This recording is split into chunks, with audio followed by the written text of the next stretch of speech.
Hello, my name's Hans, and today at Rimmer Brothers we're going to be starting a new series of videos on recommissioning this TR6 that's been in the showroom for a number of years.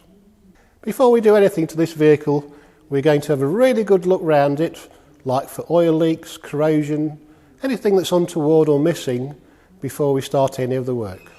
As you can see, it's a bit dusty in here, there's a few cobwebs, but overall it's in very good condition, no damage, the paintwork is absolutely immaculate, and hopefully the engine is too.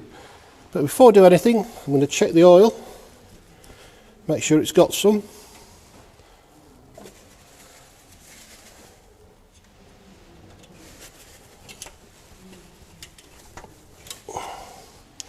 And it looks absolutely fine, even though it's probably about 25 years old, but it'll do before we start it. Most importantly, I want to see if the engine hasn't seized solid. We can't put a spanner on the crankshaft nut or bolt, so we're going to try and move it by hand. And fingers crossed, I'm not going to break the fan, but it will move. Oh, it does move. That is a really good sign.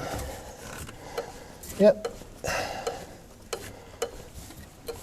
I was a bit worried that it might be a bit stiff, but that'll go. We need to replace a lot of the hoses. This one looks okay, but as you can look, the bottom one is extremely badly perished, and that needs replacing as a matter of urgency. I don't know if it's got any coolant in it. I can't see any in there, but it might just be very low and evaporated, or not gone any in at all. So that's one good thing with the engine. I can't see any oil leaks, but a lot of these pipes will need replacing. The ignition system will have new points and condenser as a matter of course, and a new battery will be fitted because that'll be no good at the moment. As a matter of course, we shall be replacing all the brake fluid and the clutch fluid, and attending to any seals that need replacing. Now we've got the car up on a ramp, we can have a really good look underneath. First thing we notice, starting at the front, is our coolant leak.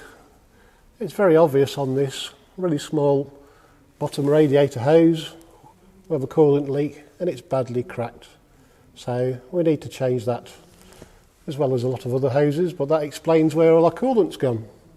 The radiator looks absolutely perfect.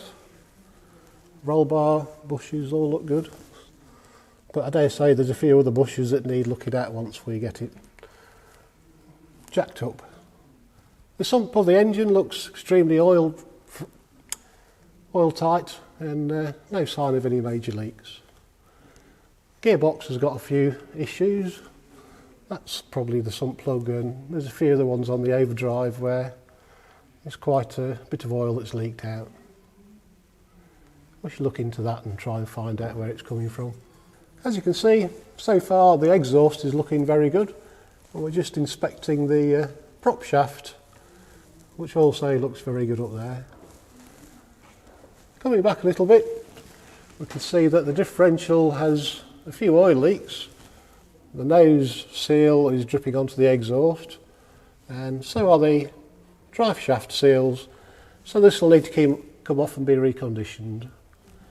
We can also see that lots of rubber bushes, like on these trailing arms, they've perished and they're sagging. We'll need to replace those.